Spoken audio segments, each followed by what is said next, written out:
Vamos agora estudar os famosos quatro cavaleiros do Apocalipse. Vamos ler o texto no capítulo 6 do livro do Apocalipse. Diz assim: Havendo o cordeiro aberto um dos selos, olhei e ouvi um dos quatro animais que dizia, como em voz de trovão: Vem e vê. E olhei, e eis um cavalo branco, e o que estava sentado sobre ele tinha um arco, e foi-lhe dada uma coroa, e saiu vitorioso e para vencer. E havendo aberto o segundo selo, ouvi o segundo animal dizendo: Vem e vê. E saiu outro cavalo vermelho, e ao que estava assentado sobre ele foi dado que tirasse a paz da terra e que se matassem uns aos outros, e foi-lhe dada uma grande espada. E havendo aberto o terceiro selo, ouvi o terceiro animal dizendo: Vem e vê. E olhei, e eis um cavalo preto, e o que sobre ele estava assentado tinha uma balança na mão. E ouvi uma voz no meio dos quatro animais que dizia: Uma medida de trigo por um dinheiro, e 3 medidas de cevada por um dinheiro, e não danifiques o azeite e o vinho. E havendo aberto o quarto selo, ouvi a voz do quarto animal que dizia: Vem e vê. E olhei, e eis que um cavalo amarelo, e o que estava assentado sobre ele tinha por nome Morte, e o inferno o seguia. E foi-lhe dado poder para matar a quarta parte da terra com espada, e com fome, e com peste, e com as feras da terra. Portanto, estes quatro primeiros selos que são abertos revelam uma condição que será vista na humanidade nesse período terrível do início das 7 semanas. Portanto, durante 3 anos e meio soltam-se estes quatro cavalos com estes cavaleiros. Isso também se enquadra perfeitamente na revelação profética do Senhor Jesus Cristo, em Mateus 24, Marcos 13, Lucas 21. Isto tem a ver com a ação dos homens. Há pessoas que misturam aqui a ira de Deus, pensam que é Deus que já está a agir diretamente. Eu estou a dizer diretamente, ou seja, a ação direta de Deus. Mas não é isso que se vê aqui, porque isso aparece mais tarde, quando o Senhor então fala aos anjos, e os anjos, esses sim, vão então agir diretamente, trazendo a ira de Deus. E vemos isso com o tocar das 7 trombetas e também o derramar das 7 taças da ira de Deus. Aí sim é uma ação clara, direta do Senhor Deus sobre a humanidade. Aqui, se nós formos ver bem o que está no texto, o apóstolo João é convidado a ver uma realidade, mas que não é Deus diretamente a intervir. Deus consente, é chamada vontade permissiva de Deus. O mal existe porque Deus assim o permite, com alguma razão, com algum propósito. Então todos estes males que vão sobrevir à humanidade e que vão intensificar-se neste período terrível, tem o consentimento de Deus, tem um propósito divino e como já mencionámos, é para que os homens, sob o terror da guerra, da fome, das pestes, das doenças, se voltem para ele. Nós já vimos que o primeiro cavalo e o primeiro cavaleiro é o anticristo, então não vamos continuar mais sobre essa matéria. Iremos falar um pouco depois da revelação do anticristo, como filho da perdição. Já vimos que ele vai apresentar-se com um projeto de paz, vem num cavalo branco, move-se com grande facilidade, é-lhe dada uma coroa, portanto ele é coroado, ele é glorificado pelos homens como alguém que traz uma solução para os conflitos presentes na humanidade. E nós iremos depois ver, ao fim de 3 anos e meio, aquilo em que ele se vai transformar. Mas falamos aqui do segundo cavalo vermelho. E este segundo cavalo está também ligado a um cavaleiro que traz o quê? Traz guerras e traz os rumores de guerras. Não só encontramos isso neste texto, mas também em Mateus 24:6, Jesus diz: Ouvireis de guerras e de rumores de guerras. Olhai, não vos assusteis, porque é mistério que tudo isto aconteça, mas ainda não é o fim. Lucas 21, versículo 9, fala não só de guerras, mas fala também de sedições, ou seja, esta palavra sedição tem a ver com revoluções. Nós estamos a viver dias em que as pessoas se manifestam nas ruas, combatendo o racismo, combatendo as injustiças, com todos os excessos que estão a haver, nós sabemos, mas há uma razão, há causas, há injustiças que levam as pessoas a tentarem mudar as coisas pelas suas próprias mãos, já que os governos, infelizmente, não fazem. Esta tendência de o povo se rebelar, se manifestar cada vez mais nas praças, nas ruas, um pouco por todo o mundo, é uma constante, é um sinal também de que estamos nestes últimos dias. Mas Jesus disse, mesmo ao ouvirmos de guerras, como todos os dias ouvimos na televisão, e sedições, não vos assusteis, porque é necessário que isto aconteça primeiro, mas ainda não será o fim, ou seja, o fim não será logo. Ora, guerras sempre foram, infelizmente, uma constante na humanidade. Desde que o mundo é mundo, sempre houve guerras, mas tem havido uma incidência, tem havido uma confluência a nível, uma escala global, ao ponto de, se fizermos alguns estudos, por exemplo, o cálculo do Programa das Nações Unidas para o Desenvolvimento diz que só no século XX, no século passado, morreram mais de 110 milhões de pessoas, isto devido a conflitos violentos. E isto é muito importante, não só pelo número, 110 milhões, e são números conhecidos, mas certamente que muito mais gente morreu vítima dessas guerras. Mas isso significou quase 4,5% do total de toda a humanidade. Enquanto em séculos precedentes as estatísticas dizem que a quantidade, a percentagem de pessoas mortas em proporção com o número de habitantes na Terra foi muito inferior. Por exemplo, no século XVIII, apenas 0,92% da humanidade morreu como resultado de guerras. No século XIX, esse número já aumentou para 1,65%, mas no século XX, esse número atingiu valores impressionantes. Cerca de 4,35% de toda a população mundial, na altura 2,5 bilhões de pessoas morreram devido às guerras. Resumindo, só no século XX o número de mortos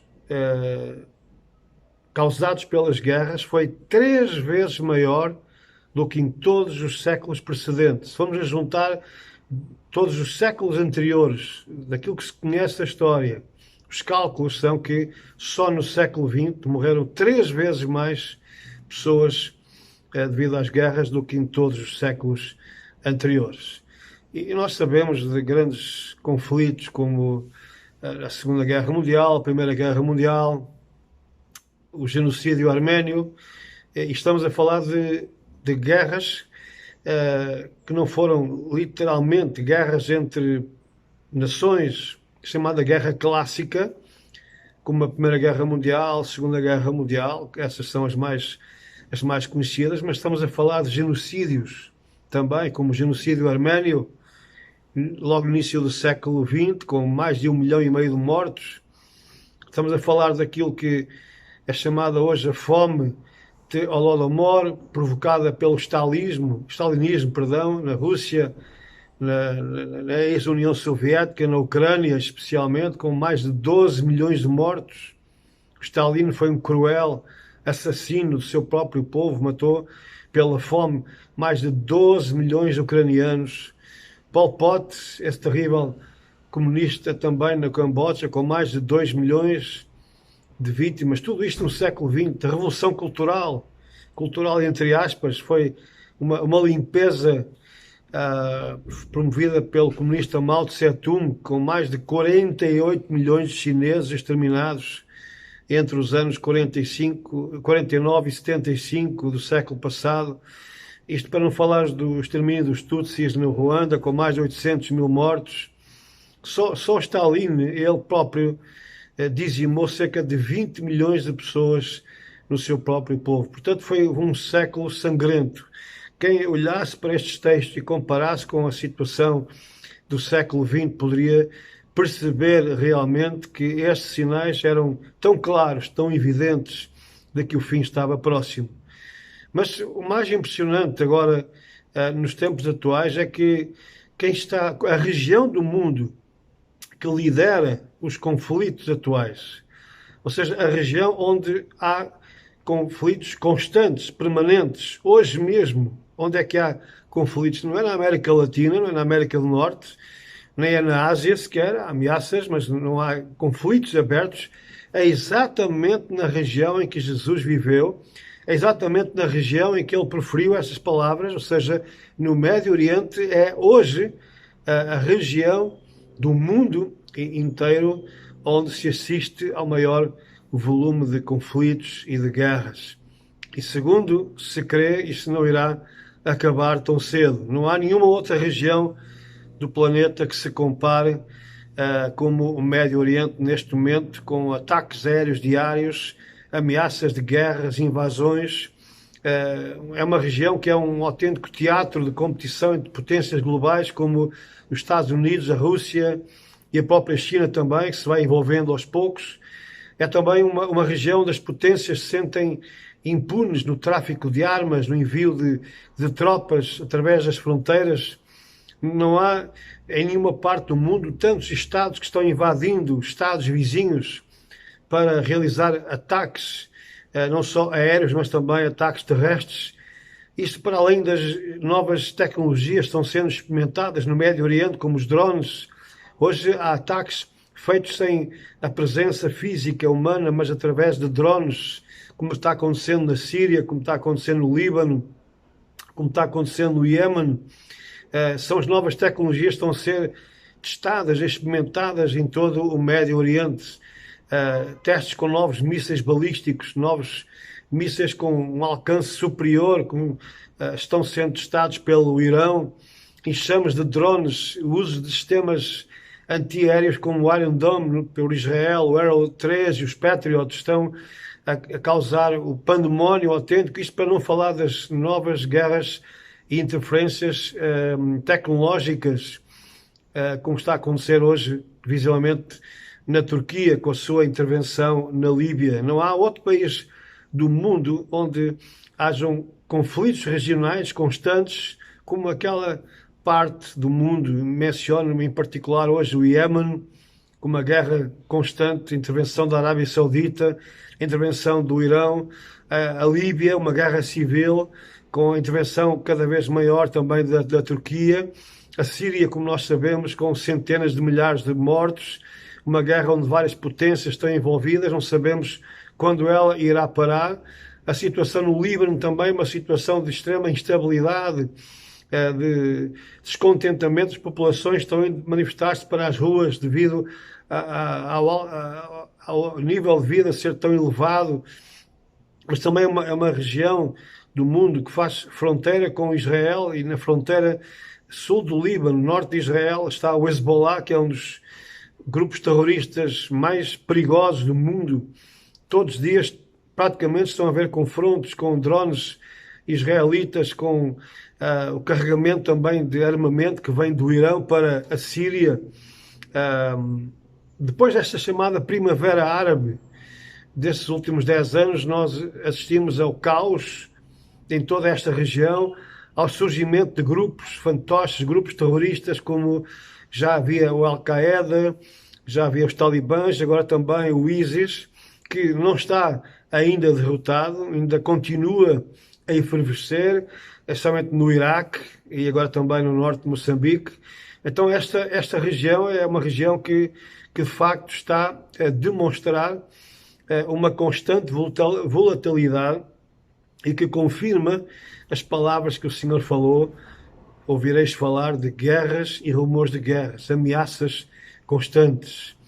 As milícias no Iraque, do Irão, o Irão a tentar colocar a sua pata, por assim dizer, num corredor para chegar até ao Mediterrâneo, para chegar até às águas quentes do Mediterrâneo. Vemos Israel versus o Hezbollah, mais de 1000 ataques aéreos na Síria, com drones israelitas para tentar travar a presença do Irão naquele país. As ameaças constantes do Irão contra Israel, elas são diárias, através do fabrico de novas ogivas, novos mísseis capazes de alcançar as grandes cidades israelitas. Vemos também os líbios em completa separação, as tribos guerreando-se entre si, umas apoiadas pelo Egito, outro grupo apoiado pela Turquia.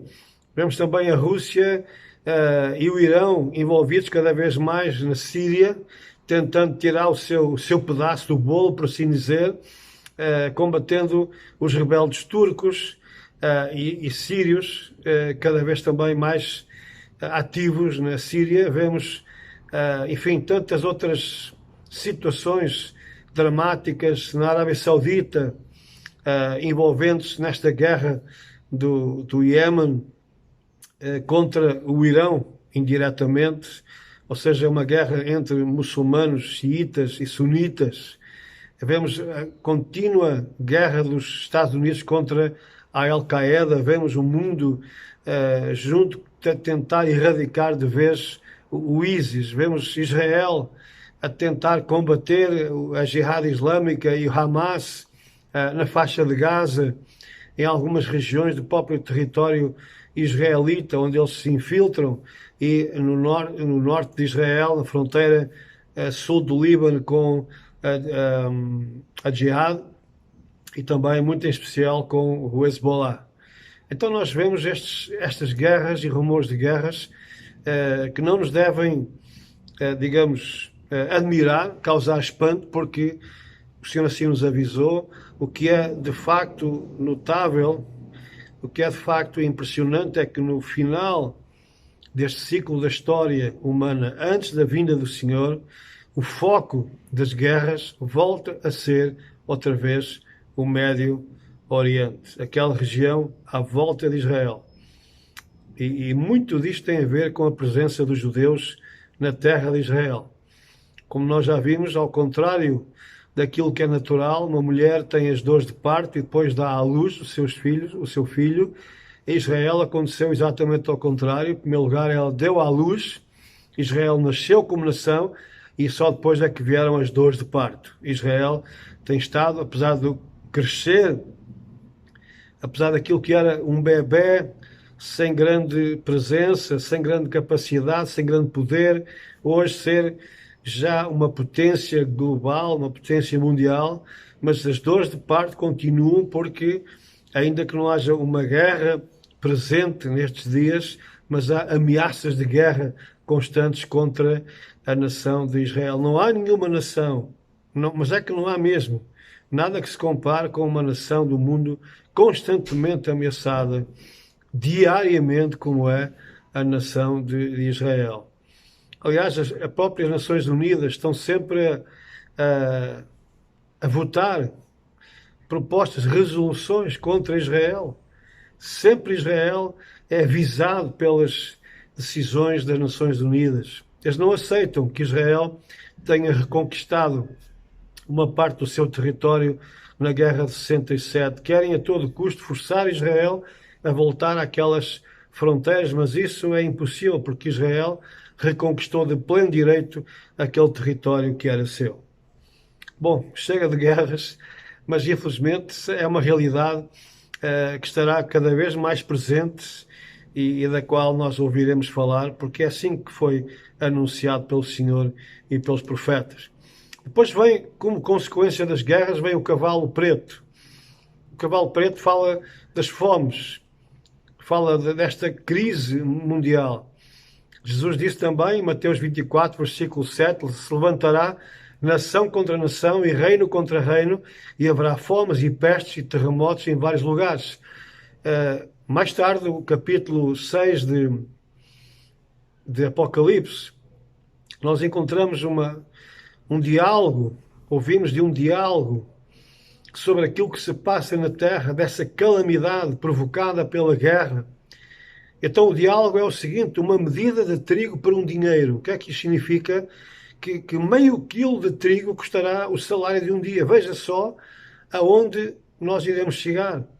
A crise provocada por estas guerras que se vão cada vez mais concentrar naquela região e que se vão acentuar cada vez mais, irá provocar uma escassez terrível de bens essenciais.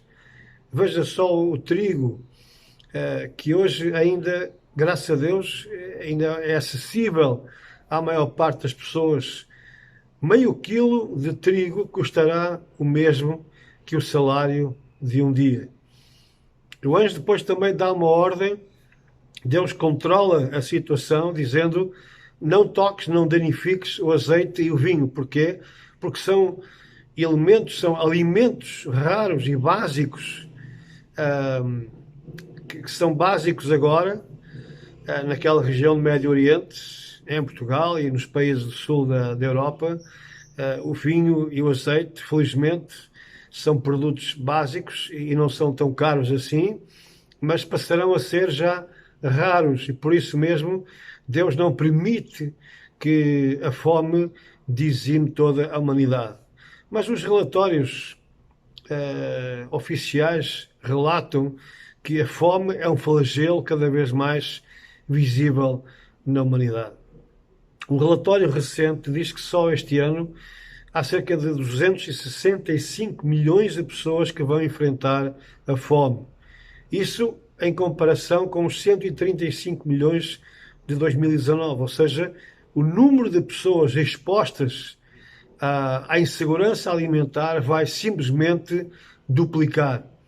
Regiões da África, regiões da América Latina, das Caraíbas são as mais afetadas. E com esta pandemia, com este problema atual que estamos a viver, as consequências económicas podem levar a que 86 milhões de crianças sofram a pobreza alimentar até ao fim deste ano, ou seja, um aumento de 15% em relação ao ano anterior. Isto são relatórios comprovados pelas grandes organizações Save the Children e o Fundo das Nações Unidas para a Infância, chamada Unicef. Só hoje, nos dias atuais, nós estamos a falar de mais de 800 milhões de pessoas sofrendo hoje fome e desnutrição. Hoje, nestas 24 horas, mais de 27 mil pessoas vão morrer de fome no mundo. Como é que é possível? Ao fim de tantos anos de desenvolvimento científico, ao fim de tantos anos em que o mundo consegue já ser produtivo, nós temos hoje alimentos suficientes para matar a fome de toda a gente. Só o Brasil, que é o celeiro do mundo, tem previsões alimentares para os próximos 5 anos. Ou seja, só os alimentos que estão sendo produzidos neste imenso país que é o Brasil podem alimentar 1 bilhão de pessoas. É impressionante. Mas porquê é que isso não acontece? Porquê é que não há justiça na distribuição equitativa dos bens que a terra produz? Obviamente por causa das guerras, por causa das injustiças, por causa do egoísmo, por causa da corrupção. Tudo isso faz com que, ao invés de vermos este problema resolvido, nós vemos cada vez mais a fome, as crianças a morrerem, uma emergência alimentar global iminente, nas palavras do secretário-geral da ONU, António Guterres. Nós estamos a assistir a uma emergência alimentar que é global e que é iminente. E depois vemos também, como se já não fosse pouco, e está aqui citado, e já vemos agora esse quadro diante de nós, mas posso-vos garantir pela palavra de Deus que esse quadro vai ser mais ainda evidente, ou seja, as coisas vão piorar ainda muito mais.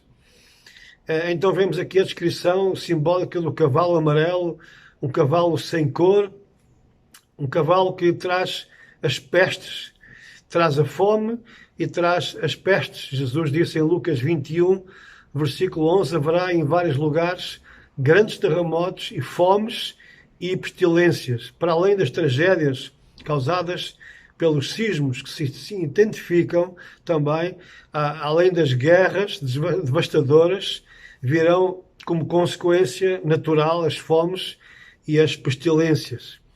Hoje nós assistimos a uma praga inédita de gafanhotos na África Oriental. Parece que, segundo os relatos, é algo nunca visto. Muitos relatam mesmo como uma praga apocalíptica, algo como aconteceu nos dias do Egito, quando essa praga hoje é vista como podendo aumentar 400 vezes em relação a pragas anteriores. Só no Quênia, uma nação da África, os gafanhotos estão a comer num só dia a quantidade de comida que é ingerida por todos os habitantes desse país em 2 dias. Portanto, é uma tragédia. Nós aqui estamos, graças a Deus, num paraíso. E devido às notícias constantes sobre o Covid-19 e estas coisas, nós temos pouca noção. A maior parte das pessoas não tem noção do que se passa no resto do mundo. Mas se nós soubéssemos a realidade, nós correríamos assustados. Nós não dormiríamos tranquilos, porque o que está a passar hoje com esta praga dos gafanhotos, que está a atacar 13 países neste momento, e que, por causa das intensas chuvas, está a dar lugar a uma procriação muito maior e mais rápida destes gafanhotos. Então, crê-se que esta praga pode ser potencialmente 8.000 vezes maior do que a do ano passado. Todos os anos há estas pragas de gafanhotos, mas devido às condições climatéricas, devido a outras condições más, esta praga pode ser 8.000 vezes maior do que aquilo que tem sido. De facto, para terminar esta parte, não há qualquer dúvida que nós estamos a iniciar este período das dores, este período de sofrimento que vai atingir toda a humanidade. Quem negar isso está completamente ou desinformado, ou então vive em outro planeta, ou então só vive condicionado, está dentro do seu casulo, dentro de uma realidade de conforto, não querendo saber do que se passa no mundo fora das suas portas. Mas infelizmente nós temos que estar atentos como cristãos e fazer a nossa parte. Nós não podemos tirar a fome do mundo, não podemos dar comer a todos, mas podemos ajudar alguém em particular. Podemos estender a nossa mão dentro das nossas possibilidades, dentro dos nossos recursos. Podemos fazer algo, pelo menos por uma pessoa, por alguém a quem possamos tirar de uma situação de tragédia e trazê-la para uma situação de conforto, ou pelo menos salvar essa pessoa de uma ameaça de morte ou de qualquer outra tragédia. Acima de tudo, no sentido espiritual, o Evangelho é de facto a única solução para o homem que vive sem outra esperança. De facto, a ciência tem aumentado tantas vezes, as capacidades, os recursos também, mas o egoísmo continua a perdurar. O homem continua sendo o mesmo. Por isso, não tenhamos ilusões. Aquelas pessoas que dizem que isto vai melhorar, que o mundo vai ser melhor, porque os homens vão chegar a um entendimento, vai chegar a uma compreensão, a uma consciência coletiva, como alguns dizem, e tudo isso não tem nada a ver com a realidade. O coração do homem continua a germinar o mal. O Senhor diz que do coração do homem só saem coisas más. Se não for a graça de Deus, se não for o sangue de Cristo Jesus em nossas vidas, o homem continua sendo exatamente o mesmo que sempre foi. Nós, de facto, estamos a viver estes dias, e que são os dias do fim. Todos esses sinais a que nós estamos a assistir são, de facto, os avisos de Deus para aqueles que levam a sério a sua palavra. Não são coincidências, não são ciclos, como alguns dizem, não. Toda esta confluência, esta conjugação de sinais, com Israel no epicentro, com as guerras à volta de Israel também, cada vez mais focadas naquela parte do mundo, todos esses sinais, as guerras, a fome, as pestes e também os terremotos, tudo isto são sinais de facto que nos devem levar a uma preparação é também uma análise da nossa vida diante de Deus. Como é que nós estamos? Se nós queremos que isto avisa que Ele está próximo, então é tempo de nós pormos a nossa vida em ordem e levarmos a mensagem do Evangelho de Cristo Jesus, da salvação, da redenção do homem. Levar esta mensagem a todos, quando seja possível, através de todos os meios possíveis ao nosso alcance. E hoje nós temos tantos meios e tão fáceis de usar e tão económicos, não nos custa nada poder proclamar esta mensagem. O Senhor falou também que um grande sinal seria a profusão de terremotos em vários lugares, terremotos em vários lugares, diversos lugares. Em Lucas, este escritor de Lucas fala-nos que serão grandes terremotos. Ora, as estatísticas dizem que anualmente há uma média de uns 15 terremotos com uma intensidade de 7 graus na escala Richter ou superior. É uma escala muito grande. Aliás, acima dos 5 já é uma escala bastante preocupante, e esses sismos com uma escala 5 ou superior estão a acontecer praticamente todos os dias em várias partes do mundo, mas quando chega a 7 e acima de 7, então já normalmente causa grandes devastações quando esses terremotos ocorrem junto a cidades, a povoações. Agora, não há de facto uma maior quantidade de terremotos atualmente. O que há é muito mais informação científica e uma maior concentração de estações sismológicas espalhadas pelo mundo fora e que nos alertam em tempo real sobre esses terremotos. Durante muito tempo eu achava que nós iríamos ver cada vez mais terremotos, mas de facto, quando formos ver as Escrituras, não é isso que Jesus fala. Ele diz que ouviríamos falar de terremotos, e alguns grandes terremotos, mas isso ainda não era o fim. Portanto, ele não disse que nós iríamos ter uma profusão, um aumento substancial de terremotos até ao início das dores, mas sim que ouviríamos falar. Ou seja, quando nós nos levantamos pela manhã para tomar o nosso café, o nosso pequeno almoço, e ligamos a rádio, ligamos as notícias, como eu costumo fazer, então nós automaticamente podemos logo sintonizar uma situação de um terremoto que aconteceu há minutos atrás e cujas câmaras já estão a filmar. Nós vemos às vezes imagens de tetos a abanar, candeeiros a mexer, são imagens gravadas ao vivo daquilo que está a acontecer. Isso